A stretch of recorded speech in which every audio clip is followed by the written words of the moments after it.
I'm Noe with Auto PV here with Mitch from Energy Innovative Solutions. Mitch, if you could tell me a little bit about how it's been working with me and kind of how that relationship has been, since we started working together. Oh, well, I got to tell you, with your help and your support, Noe, it's picked up business tremendously.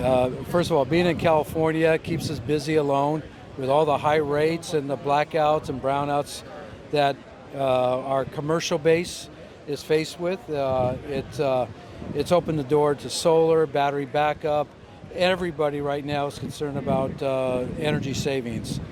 And just having Auto PV as a support source to EIS, Energy Innovative Solutions, it makes our job so much easier, and it helps us show the potential customer what the layout will be and the savings. Okay. And what are some of the most, challenging tasks that have been solved by working with me as opposed to prior? Oh my God. Well, you never know what the city's going to come back with, for one thing, okay? So first round corrections, questions, or whatever.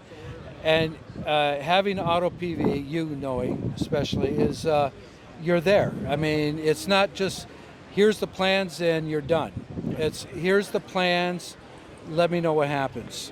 You're having you on Zoom calls, team calls, conference calls, talking directly with the city, with the billing department, and even just with the customer. I would really suggest that whoever used your company is to get you involved directly with the customer, because you're a great asset.